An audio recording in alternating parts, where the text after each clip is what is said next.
Hi, I'm Nisha DeGaring, host of Good Things Utah, and I've been a longtime supporter of Todd's Beliefcast. I hope you find inspiration in the courageous stories shared by the amazing people Todd features on his show. The guests serve as shoulders for us to stand on, allowing us to see a little further and cultivate belief in oneself.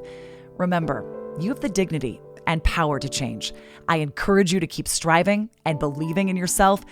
Enjoy today's podcast. Welcome back, everybody. This is Todd Sylvester, your host of the Beliefcast. Today's guest is someone who has dedicated her life to helping others heal, grow, and reconnect with themselves. Lisa Hartle is a life coach, neurofeedback practitioner, speaker, and an advocate for trauma-informed healing. With decades of experience helping individuals navigate betrayal, recovery, life transitions, and personal transformation, Lisa brings a unique blend of professional expertise and lived experience to her work. Her message is centered on accountability over blame, breaking unhealthy generational patterns, regulating the nervous system, setting loving boundaries, and finding the courage to stop abandoning yourself in the process of pleasing others. Lisa is also a devoted mother of three, a proud mother-in-law, and loving Mimi to the three grandchildren who remind her every day what truly matters most. And we were just talking about that. Grandkids are the best. I've known Lisa now for quite some time, and we've connected on a lot of levels. We even did some work together, and I've always admired you. You carry yourself so well. You've been through a lot in your life, like we all have, but everyone has their unique story, and I'm grateful for you. And I'm grateful for my sponsors, honestly, that allow me to be able to do this show, because without their help, I wouldn't be able to do it. So shout out to them. Mm-hmm. And everyone tuning in right now, thank you for always tuning in. We're killing it right now. And when I say we, you're included, because it wouldn't be possible without all of you. And so guys, you're going to love Lisa. She has a heart of gold. She really, truly does. And you guys are going to just be instant friends with her once you hear her speak. So Lisa, welcome to the show. Thank you. I can't believe I'm here. This is so exciting. Yeah. Thank you. Thank you very much. We did it, right? Yes. Yeah. And I do want to say she has written a book called I Was Never Broken. It's an amazing book. It's a short but yet powerful read. And I love that. I just think it gets right to the point. And I was touched by the words in here, and she shared a little shout out with me in there, which you're thank part you of my so story, much. that's for sure. No, that means a lot. You're a big part of my story. So, so why don't we start off those that do not know you? There we go, tongue twister. Where you grew up and just kind of how things were when you were a kid and what you used to get involved with.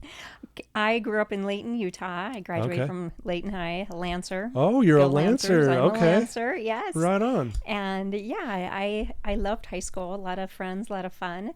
And then I served a mission in Belgium, served in France the entire time. And so, I love to go back to France, and I raised my family in Lehigh. I have three amazing children, and we moved there when my oldest was 18 months, and she's now 32. So we didn't live there the whole time.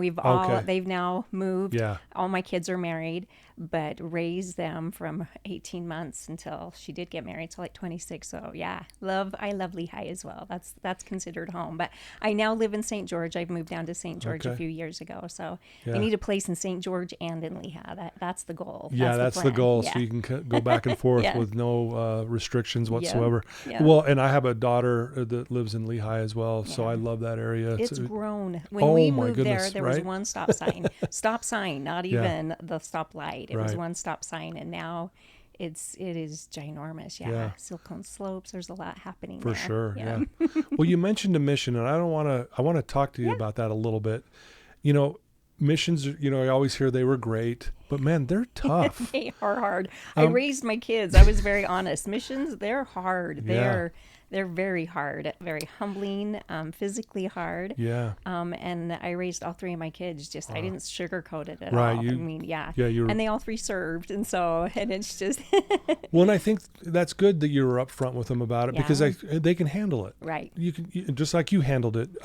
Looking back, I know it's been a minute, but what are maybe some of the lessons that you took from your mission? From my mission? Yeah, that really kind of so many. set the stage. A big one, my mission, I was only out about 11 months, and I had to come home for an emergency surgery, and that has always bothered me. That was kind of heartbreaking to me to come home early from my mission, but and had some shame around that, and just it was hard. I mean, but while I was there for the 11 months, I learned that you can truly get along with anybody. I mean, you're paired with companionships with that you would probably in no other place be friends with these people, but they become your favorite people on the planet. It's just, and it's such a good lesson that, I mean, they give us opportunity on missions to be paired up, but we can do that in our own lives as well. Even people that we would never imagine that we would stay up late gut laughing with, but just, that's what happens on missions. So I left my mission. My son and I just went back. Well, it's been a few years when he served his mission in the Alpine German speaking mission. And I paid, but I said, we have to go. We have to stop by and see the Paris temple, because that was just unheard of when I was serving. The people in France just thought they would never get a temple. So it's a blessing to see it there now. For sure. Yeah. You know, if it's okay for me to ask, you mentioned, coming home early and there was some shame behind it. We hear this a lot, right? And I think it's the pressure of the culture, but really 11 months on a mission is nothing, it's no short of amazing, honestly, in my opinion, because I mean, even a week on a mission, it's not an easy thing to do, to put your life on hold, especially as such a young kid, and go out and go talk to strangers. In a different language, If I can ask, how did you work through that shame, do you think? Like, how did you get to that place where it no longer maybe looked as a negative for you? A lot of it, my youngest daughter served in Australia, and she got sick. She got laryngitis, and she literally had no voice. And if you knew my Breland, you would know what a tailored trial that was, because she's my chatter and so to not have a voice. And they waited a month. She was in the office, and then another, and she had a paralyzed vocal cord, and so from bronchitis. So she literally had to learn to speak again. We had to hire a vocal coach when she came home. And her example of how she handled it when she came home, she prayed about it, and she had the opportunity to go back, but she felt that she was done, and she had such peace around that and such confidence. And I was so envious of her, because I don't know if I ever allowed myself to personally ask what was right for me and to have that taken from, the shame. I think that I'm kind of I got it. I can do. I just to ask for help and to have that taken. I don't know if I ever did it, but I truly admired how she handled it, and so I think that helped me as well, because it just gave me where I finally did get some closure on that, and I served an honorable mission, and I loved it. But so she was a great example for that. Yeah, and it's amazing good what we learn from our kids. For sure. Well, and it's also good to have the perspective for her as well, had gone through something similar, and you to be able to say, hey, here's my experience. And she was solid. I kept saying, no, I think you should go out, which was my stuff. And she was like, no, Mom, I know. I have got an answer. I'm like, are you sure? And she's like, I mean, she didn't doubt. She had that peace about you when you know something's right. And I mean, it was very humbling to me, because I was not handling that, mine or hers, very well. I just want to, knuckle through, and just, it's like, no, we're good. We'll do this. But I think that the church is getting better, and members as well, of just letting things be. I love in the capacity that so many people are able to serve as service missionaries, where they are blessing so many lives. They're just going out and helping. How and cool is that? Blessing them, blessing the other lives. Sure. I love that. I mean, a missionary is a missionary. So. Yeah, absolutely. Well, we'll probably talk a little bit more about the shame piece, because I know that's a big part of your work. But what for our listeners, what led you to the trauma and for the work in the trauma area? I know it's a big question. And it really was an experience. It was, after empty nesting. My 2 oldest kids got married, and my youngest daughter, she had moved out, but I had 3 weddings in 3 years, but it was before she got married. And I struggled with empty nesting. I used to make fun of people that struggled with empty nesting. I'm like, come on, it's not that. But I missed my kids so bad, and I hope they don't hear this. I mean, because I tried to play it cool, like, right. I was just like, I'm fine. I really struggled with it, and I was offered a dream job down in St. George to be an executive assistant to a CEO down in St. George. And so I took that opportunity, and I bought a home down there, and I started my job, and I loved the people that I worked with, but I hated that job. I was crying on my way to work. I was crying on my way coming home. And during that time, I developed severe anxiety where I had never struggled with anxiety. Right. So any of your listeners that struggle with that, my heart goes out to them, because it's a doozy. I would wake up in the middle of the night in a full-blown anxiety attack, and I'm old, and I didn't want to do talk therapy, and I didn't want to do medication. I mean, talk therapy, I've talked about it all. It is what it is at this point, right? Yeah. It's just like, but I knew I needed relief, and that's when I found neurofeedback. And from my first session of doing neurofeedback, I never had another anxiety attack. And I believe for me, I'd only struggled about 3 or 4 months. Okay. So the dysregulation wasn't super deep. Sure. I'll work with women that have struggled 30, 40 years, and it'll take some time. Some multiple sessions to just get down in there. And during that time, and I believe that because of the neurofeedback, I thought I broke my brain. And I started... I just started having, I can only describe them as like short little movie clips of scenes of my life. Okay. And it was just, it was so, I can't think of the word. It was just so, annoying and just, I can't think of the word, but I intuitively started writing them down. There were 5 events, and I wrote them down. My thought was, if I can get them out of my brain, then these will stop, and I'll be able to have some peace from this. But once I got them written down, it was obvious that they were just 5 experiences of my life that I must not have processed or healed. Trauma is a trigger word for me, so I don't really use that word very much. Experiences where, and they were traumatic, and I'm doing some work around that, where I was meeting with a friend, and I just said, I don't want to sound dramatic when I was sharing some of these things. And she said, would you stop saying you're sounding dramatic? I mean, so I think it's my own labeling, just being able to just, and I've gotten more clear with that, but just, I think trauma, once I got these all down, I was able to see them, but I actually had a client who became a dear friend who I was sharing this with, and she gave me your name, and she said, Todd, he will help. He will be amazing. She actually said you're a trauma therapist. And so, and you're a mental fitness coach. Mental fitness coach. Does all the things. And I remember coming to talk to you, and I remember sitting down, and you were so calm, and you're like, how can I help you? And I had my piece of paper. I remember that. Wow. And I was just like, Todd, I keep having these 5 scenes I keep playing in my, and it was talking so fast. I'm like, can I please just tell them to you? I just had to get them out, and I just needed to let them have air, and and you were so good. You just sat back in your chair, and you were like, those are some hard experiences. And that right there was so validating to me. It just lifted this huge weight off my shoulders, and it was just so empowering. And then you asked me that question. Do you remember what question you asked me? I think so, but I want to. You asked me, do you believe life is working for you? Oh, yeah. And I was so mad. I was like, excuse me? I was like, yes, I do. But when you're talking about really hard experiences, it's really hard to see the good in them. But intuitively, I'm a pretty happy person. I believe all things for our good, right? Yeah. But when sitting down with that list, I was just, and then I was like, yes, I do. Of course I do. And that's when you gave me the assignment, and I wanted to punch you. Most people do, yeah.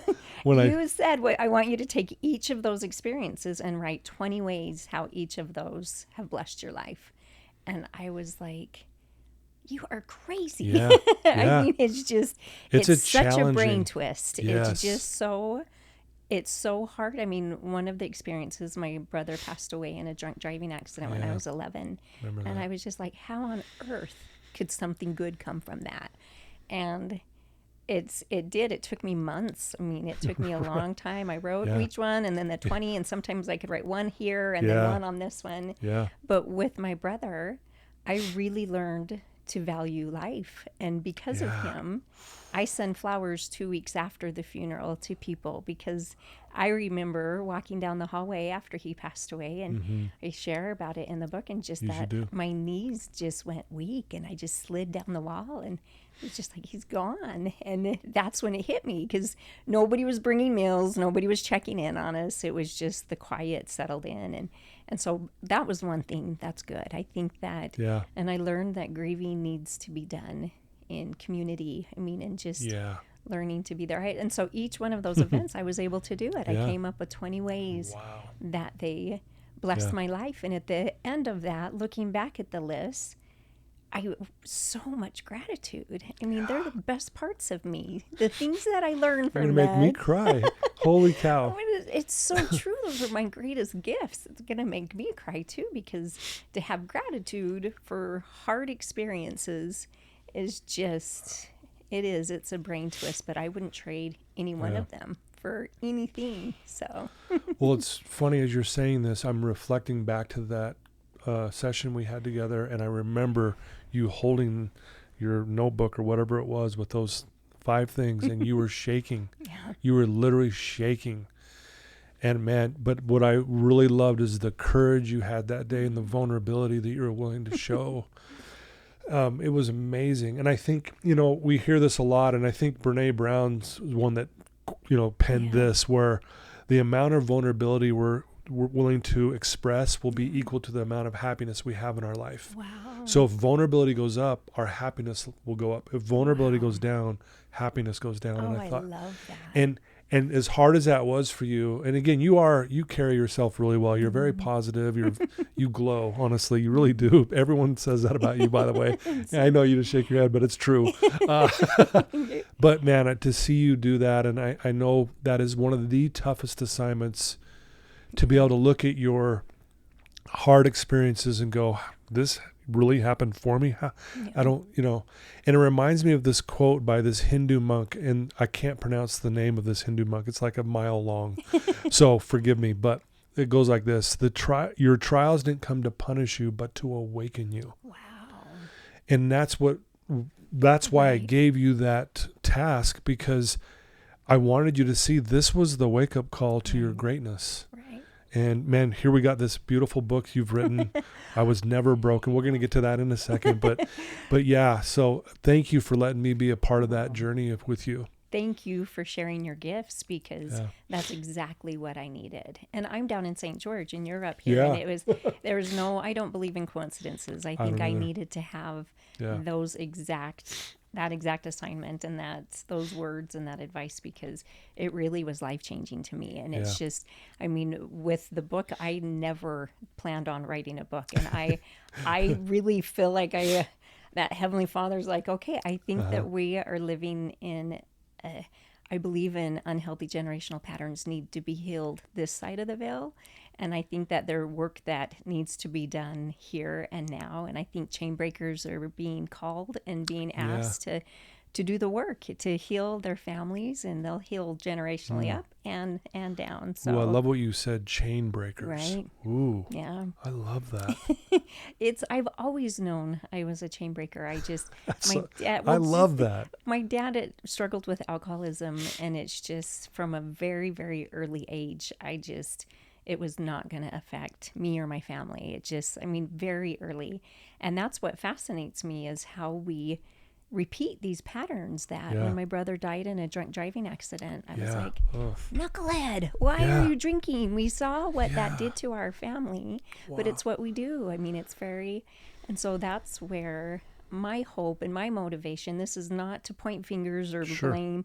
This is to give the next generation tools to be able to to end generational patterns, to be the ones to say this ends here, this stops here. So. And I was told once, because I guess I'm a chain breaker too, because my family has a long line of addiction and things like that, and I'll never forget my mentor said the same thing to me, but he said it like this. He goes, if you change, you're gonna change generations because of the change. Right. But then he looked at me and said, it's going to be the hardest thing you've ever done. I was like, huh?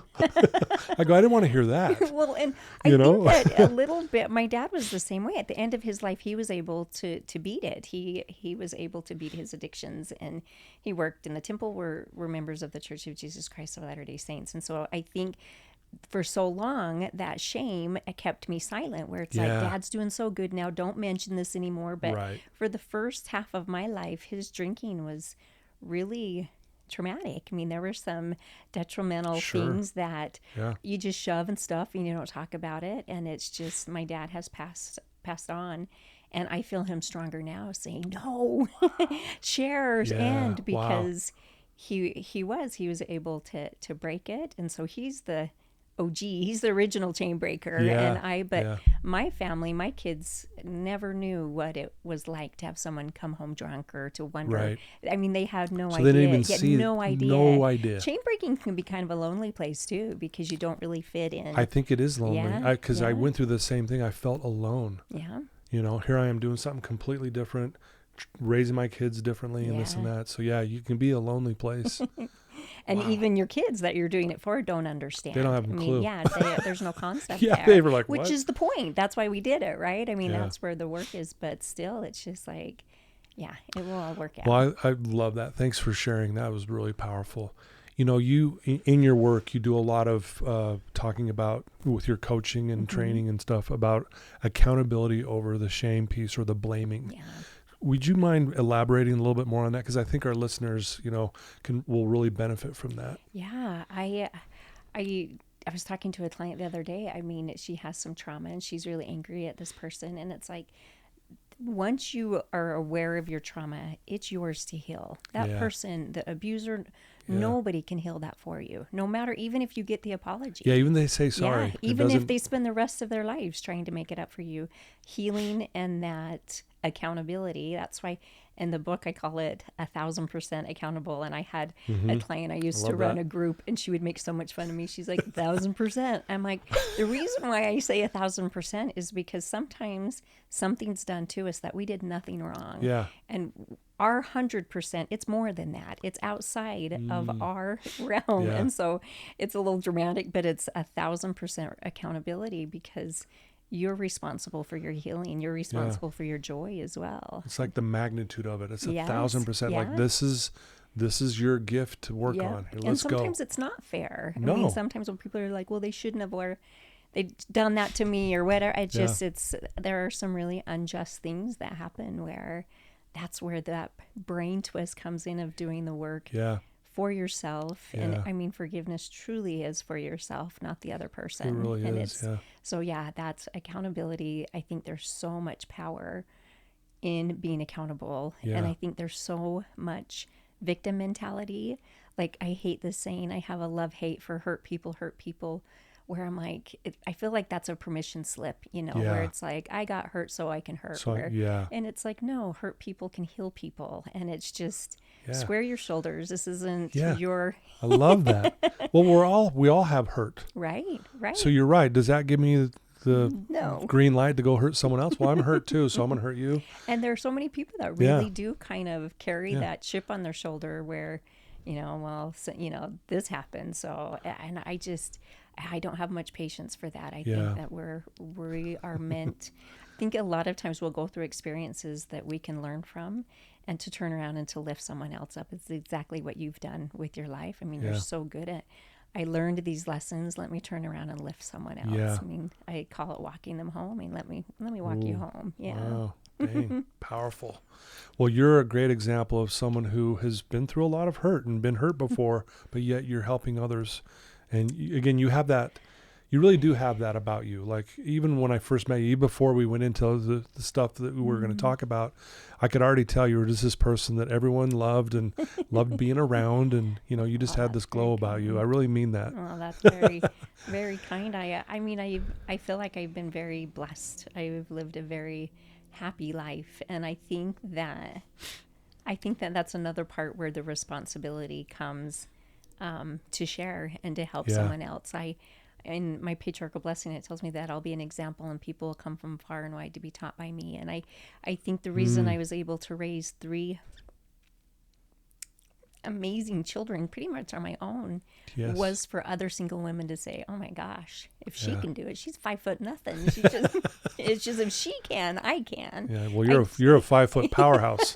Don't mess with Mama Bear. Right. But there's just, I think that we can show people what is possible with things that we overcome. And I think the path is made easier when we do that. I was carried many seasons of my life. So. Wow.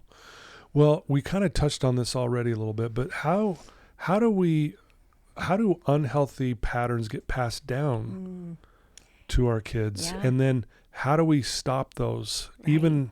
Because again, the last thing we want to do as parents is hurt our kids in any way. Right. We don't purposely want to do that stuff, right? The last part of the book was just the 5 steps. And the first one is to be aware, which I know that people will just go, all right, Einstein. It's so obvious, right? It's just like, be aware. But when you're part of that family and you don't realize that things are different out in other homes, or you don't realize the dysfunction that you've been living in, to be aware of that, you're halfway to heal it. You're halfway to recognize it. Right. And then the second one is self-aware. The example I use, and it's an obvious one, was my dad. I was very aware that alcohol did not mix well with our families. My dad was a mean drunk. He was a great man, but he was 5'7", 97 pounds when he graduated high school, and he had red hair. We're talking short man's complex and a fiery head. Yes, he had this anger, and then but such a good man too. Sure. But alcohol just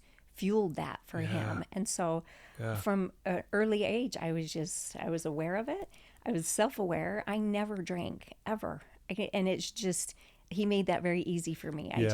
In my life and my family, we don't do well with that. So I drink enough Coke Zero to be able to, there's my addiction. But there you go. It's just, I think, I hope that answers your question. No, it does. Yeah. Okay. And there's so much to talk about because your book, again, I love the simplicity of it. You even said it's an easy read. Well, but you said, the awareness piece. Yeah. It's like, hello, right? That makes sense. But I think sometimes, and I want to hear your thoughts on this. When I meet with some clients, their problems are big, right?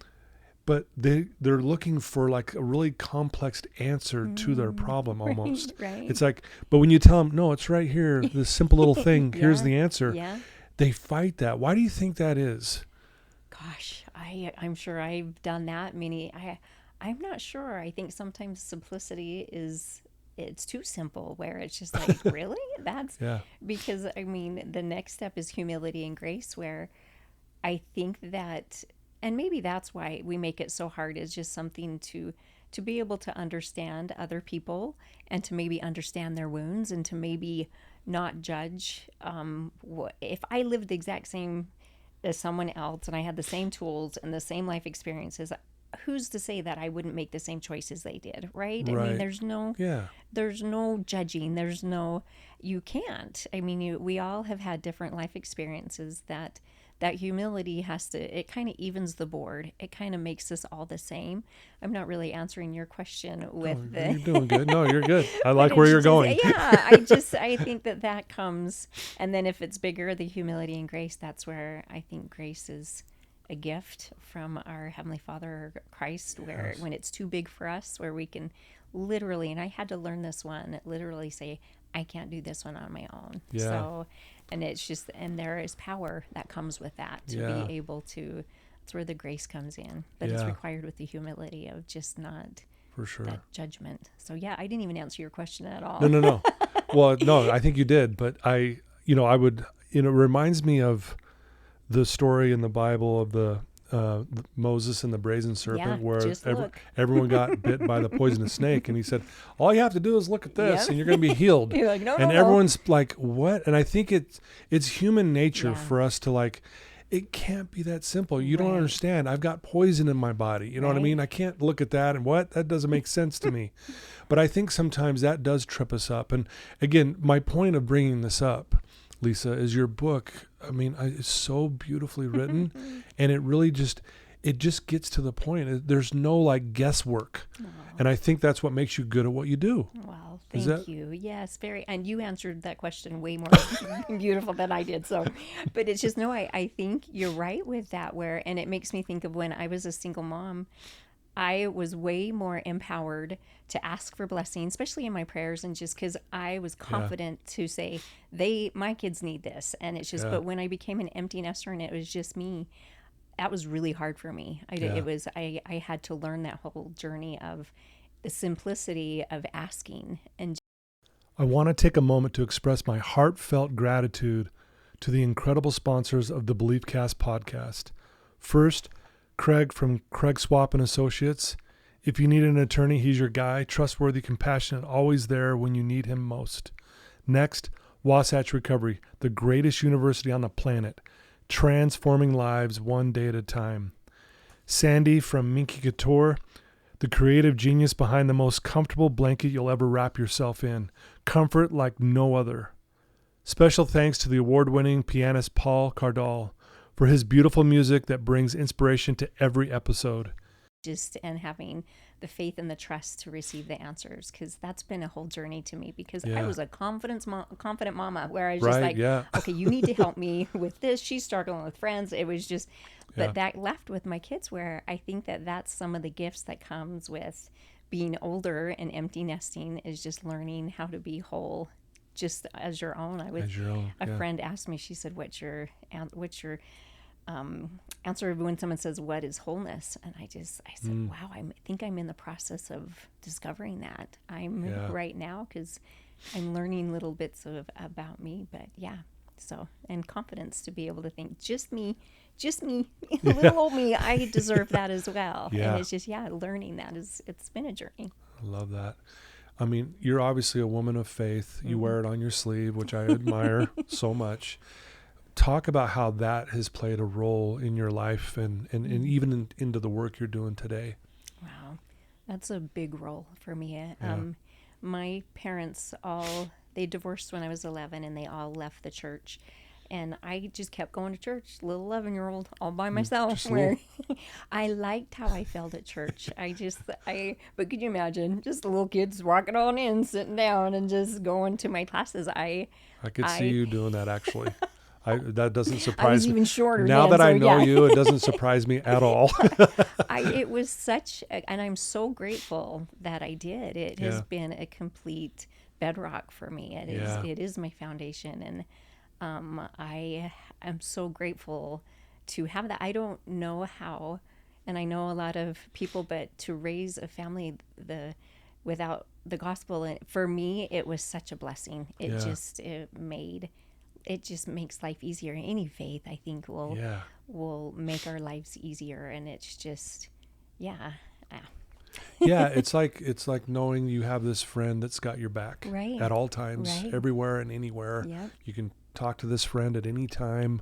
It's one of those, darkest hour friends. Yeah. When you're at your worst, you can reach out. And again, I bring that up because I really do admire the way you carry yourself and live your life around your faith. I think it's amazing. Oh, and it's one of those where I'm like, I'm kind of selfish, because it makes my life so much easier. I mean, it's just like, I'm like, well, thank you, but I'm kind of a smart person, where it makes my life easier. And so, but I'm very, very grateful for that. I think we all need things to believe in. Yeah. Well, I want to talk a little bit about your book. Okay. And let our listeners know kind of what went into this. But I want to start off sharing something with our listeners. Is that okay? Yeah, that's great. All right, thank you.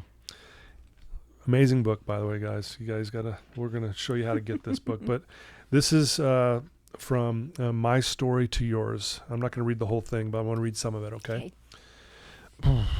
Hope I don't start crying. We all carry experiences that need healing. We all come from families with unhealthy patterns that, if left unexamined, tend to repeat themselves.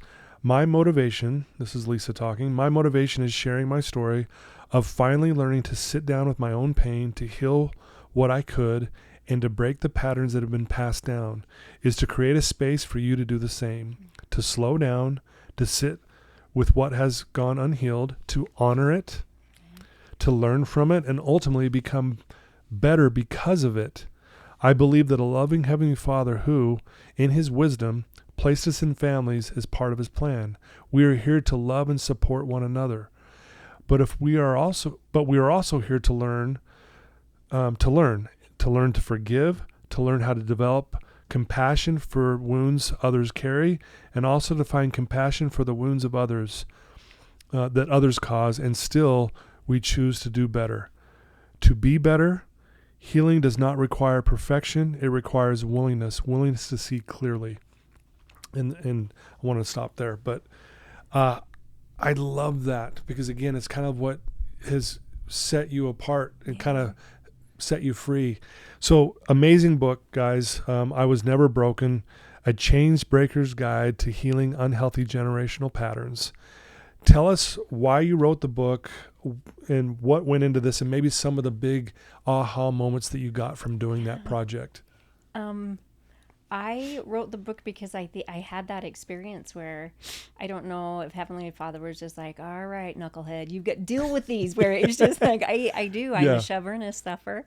And I also think it was a gift to be able to, again, I'm 57, and these events, I've lived a very happy life. They haven't hindered me, but it was very powerful. My first experience, I was a little girl. I was 4 and had witnessed my dad. Came home drunk and hurt my mom, and the next morning my mom just put on sunglasses and acted like nothing was wrong. And I remember, when I went back as my adult self and sat with that little girl, I just told her she did nothing wrong. I had carried so much shame thinking I did something wrong, or if I could have, been better, then maybe my dad wouldn't have. It's just, when things aren't discussed, especially little ones, they can conjure up their own ideas, and a lot of times they blame themselves. And so it was very empowering for me to heal those parts of me as well. And a big part of my motivation was, we were talking, our grandbabies. I look at my grandbabies, and I don't share with any to throw shade or anything, but my kids now have a dad who had an affair and left his family, a grandpa who had an affair and left his family, and a great grandpa, where my kids married amazing people. And it's like, all right, let's protect ourselves. Let's learn from the pattern. You listen to Tony Robbins at all. Life is about patterns. Follow the ones the good patterns, copy that if someone's living a happy life, and other patterns, figure out how to do it differently. It's just, and that's a big motivation to me, where I think our greatest joys can be in our families. And sometimes there are opportunities for a little bit more work that needs to be done when there's healing to do. Some of these things can completely destroy families as well. It's hard work. It's not. For sure. But when I think about that too, I think that's the purpose of why we're here. I think we're here to go through really hard things. And then, just like how Heavenly Father does, we get these gifts at the end of it. We can't ever outrun the blessings. It's just taking the turnaround, square the shoulders, and just let's heal this. And so that's my motivation, is my posterity. I want them to have tools, because when you look at my dad with the alcoholism, it just went back for generations. And the anger, his dad was the exact same. And then when my brother is just like, okay, it's just a little protection. It's just, and then they have their own choices, right? They get to choose if they're going to break their generational patterns. I can only work on me, and that's my intention, but they need to do the work, or to accept that. So that was my motivation in sharing, because like I told you, I'm like, seriously? I have spent my entire life not talking about these things and just shoving stuff in, and so much shame around it. It's like, you want me to write a book and talk about it openly? And is this thing on? Talking in a mic? It's just, it was not my ideal. But sometimes we're asked to do things that, I don't know, I'm blind faith with this. So I'm like, every day it's like, all right, I will do whatever I'm asked to do. You know, I was told once when I was getting ready to write my story, I actually met with the ghostwriter of the guy that helped Stephen Covey do the 7 Habits of Highly Effective People. Wow. And he was just giving me ideas and helping me. He was very knowledgeable. And he told me the only way you can leave a legacy is you have to write your story down. Because he says 100 years from now, no one's going to remember you unless it's written down. And I was like, that makes sense to me. Yeah. So here we are. Here's this amazing book. Can you imagine 100 years from now, some young mother reading this book 100 years from now, Lisa, and they're like, oh, wow, I can break this pattern that I have found my whole family in for forever, and I can do it different with my kids. I mean, can you imagine? That gives me goosebumps. Same. I mean, it's just, I want to be able to hold space for people.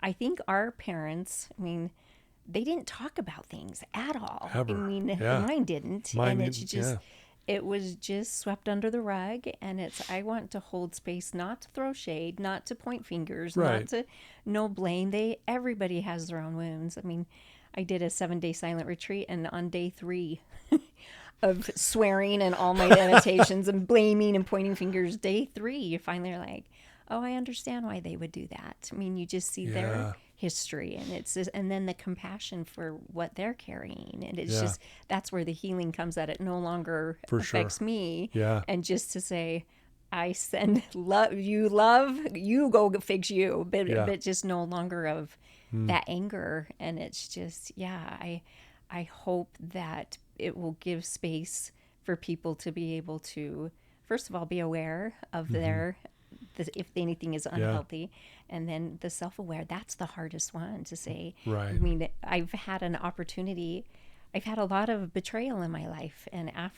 and there were big ones where after the last one of my most intimate relationships that should keep you safe. And I remember the last one where I'm just like, what the heck, Heavenly Father? I mean, what's my part? Because I'm the common denominator in all of those. It's like, what am I doing? What do I need to learn? I think that's the accountability piece you talk about. The only way to solve a problem is just, and then some of them it's like, I couldn't have changed that, but I can change what I do with it. I mean, what do they say? Trauma might be the reason, but it can't be the excuse, you know? I just think that's powerful. Dang. Mic drop right there. Dang, that was, I love that. It's so true. Yeah. You know, writing a book is not the easiest thing either. I mean, it's so challenging, right? Like just it's wrestle. It's kind of like the bittersweet. It's, it's great that we're doing this, but man, it sure is challenging. And so congrats to you to getting this out there. Thank you. And I love that you've done this. Thank you. It's not easy. And then once it's out there, I remember when it was published, I was just like, oh my gosh, I didn't want to go outside. I didn't want to, it's just, here we go. I mean, you're sharing intimate, vulnerable parts, but it's just, and that's, I truly had zero expectations with the book. And there's power in that too, where I was just like, I might have needed to write this book just for me. Yeah. Maybe just one of my kids. Yeah. I mean, and it's like, I'm good. I mean, that's when you do what you're told, it's just like, I got nothing. Whatever this needs to do. I mean, maybe it was just for my journey, which it was very healing. I think trauma can keep us small. And after I went through these, I'm like, I don't want to play small anymore. I mean, life's too short to not do. To think that we can do anything that we want to do. Yeah, my brother always says, go down swinging. Yeah. Right? I want to go down swinging. I want to go down swinging. Yep, I like it. Well, I love it. The book's amazing.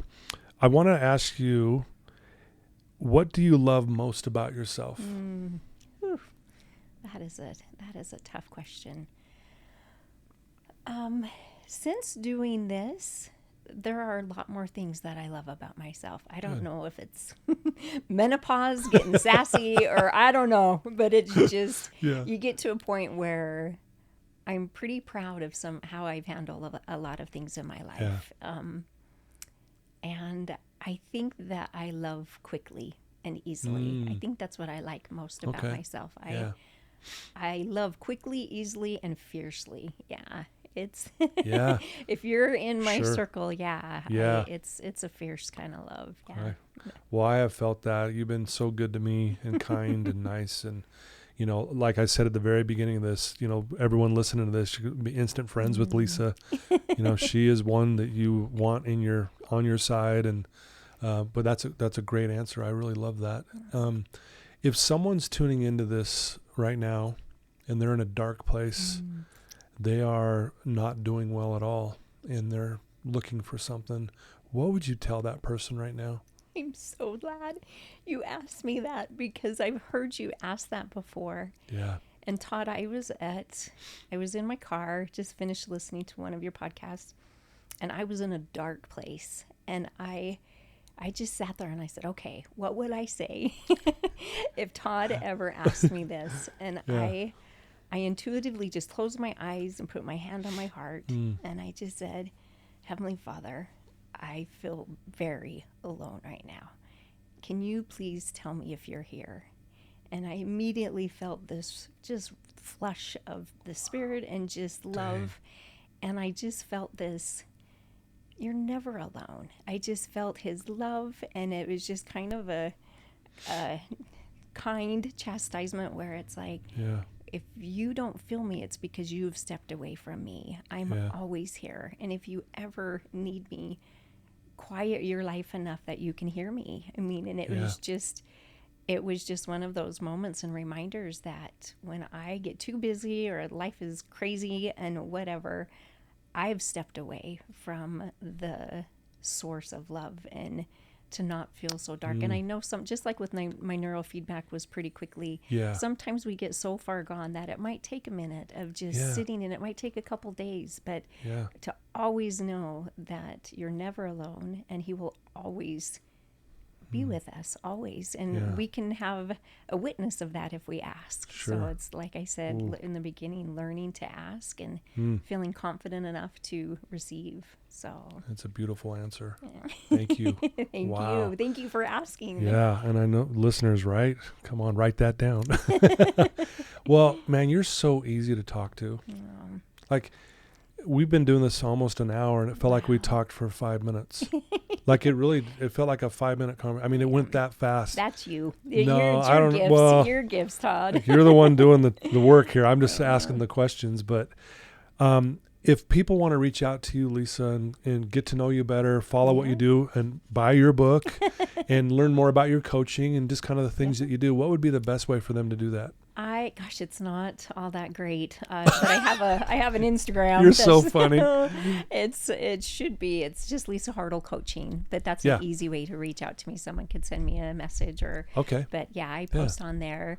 Not very often, not very good at it. I just, Well, maybe you are showing the example there too, that we don't always have to be on that.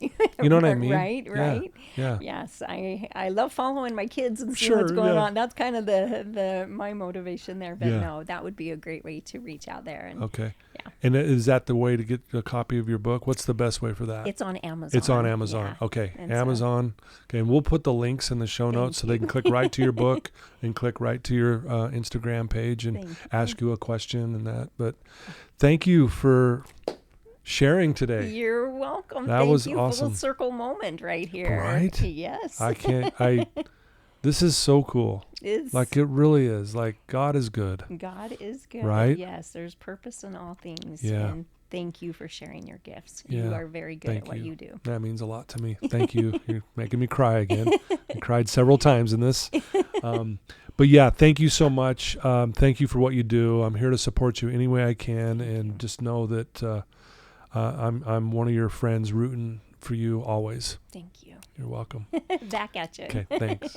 Well, there you go, folks. Lisa Hartle. Please get her book. Click on that link that you see. I Was Never Broken.